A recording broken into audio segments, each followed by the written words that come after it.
Hey everybody, it's me, Jacob, and I may not be a real astronaut, but I still know a lot about initiative. Initiative is seeing what needs to be done and doing it. So, it's doing what needs to be done. Yes, but first you have to see what needs to be done. You have to look for the needs around you. They know all about this in space travel. Let's say, for instance, they decide to go from the Earth to the moon. They don't just get in their rockets, strap themselves in, and take off. No. Hey phone, how do I get to the moon? No. They spend months, even years, planning for every trip. They prepare for things that might go wrong and have backup plans in place to help protect them. They look out for things that might get in their way, like other aircrafts or satellites. Oh, look out for that asteroid! Oh, that was a close one. They decide before they even start the trip exactly where they're gonna go and how they're gonna get there. They know Aw, man. I ruined the moon! That was not part of the plan. But good thing, I had a backup plan. This moon is much sturdier. In today's story, we'll hear more about Nehemiah, who had a plan to make the city of Jerusalem stronger. And there was more to that plan than just rebuilding the wall. Nehemiah could have used a smartphone. Knock knock, who's there? It's phone. Hey, phone, question. How do I make Jerusalem stronger? Or maybe not. I'll see you in a few.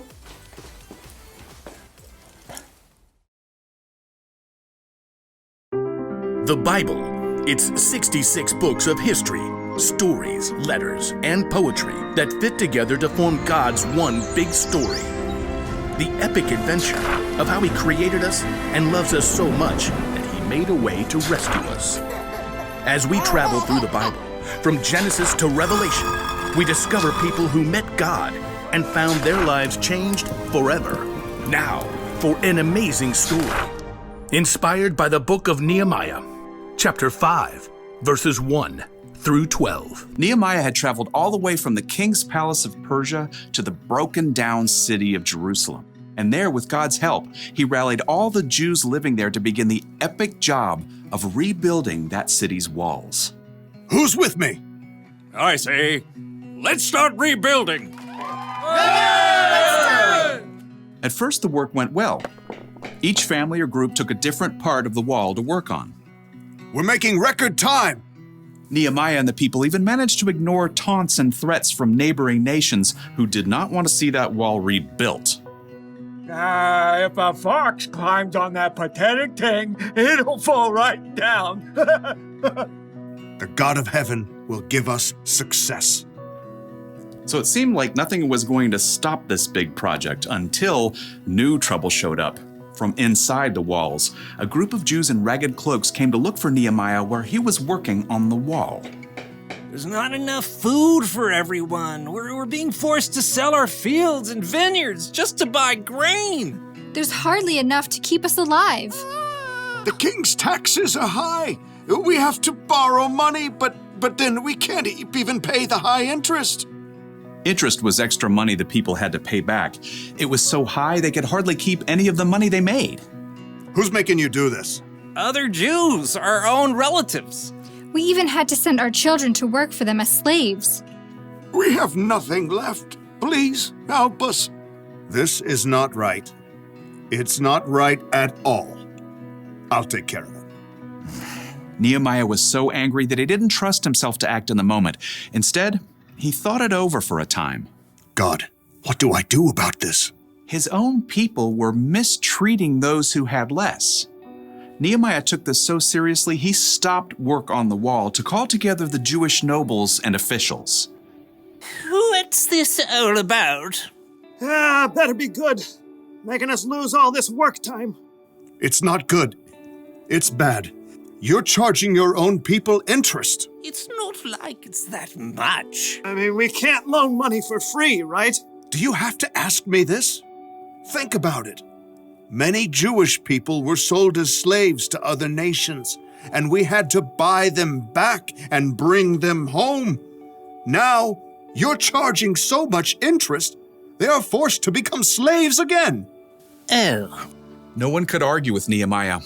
They listened quietly to his next words. What you're doing is not right. We have to show respect for God.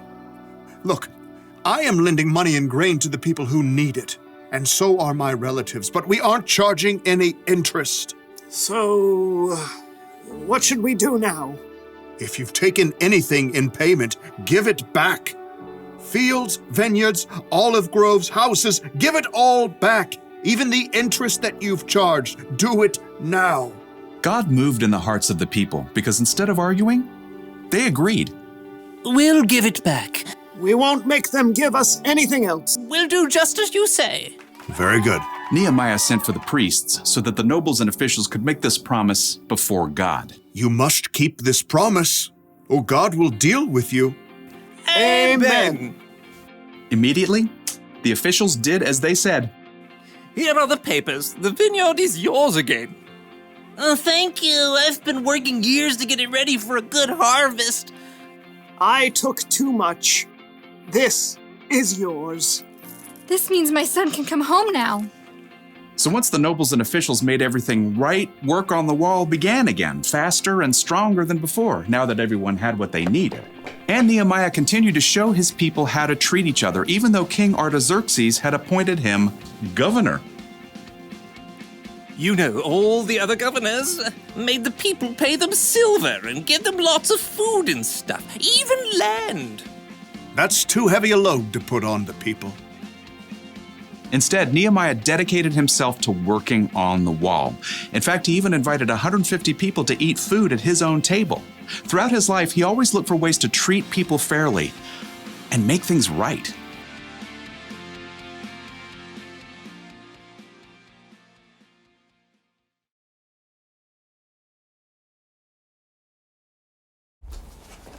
The city of Jerusalem was in trouble because the walls had been broken down. But that wasn't the only thing that was broken. Nehemiah looked and saw that some of his people were being treated unfairly because they were poor, and he did something about it. He stood up for them and worked to make things more fair. Initiative starts with seeing what needs to be done, and more often than not, it starts with seeing who needs to be helped and what needs to be made right. That's one of the reasons Jesus is so amazing. He saw people. He showed people how valuable they were by loving them no matter what, and he inspired them to love others. We're called to love people too. We should stand up for people who are being treated unfairly because of the way they look, or where they're from, or how much money they have, or what they believe in. If you've ever been treated unfairly, then you know how it feels. It's not good, but maybe you also know how it feels when someone stands up for you, when someone's on your side. Standing up for people is one way we can make things more fair. We can make things right, and it's one way we can show others the love God has for the world. So, here's the one thing to remember today. Look for ways to make things right. Make a plan. Decide before you start your day that you're going to look for the needs around you. And speaking of needs, it looks like I'm gonna need another moon. This one's just too delicious. This moon tastes like cheese. Oh. I'll see you next time. Oh, there goes my space truck.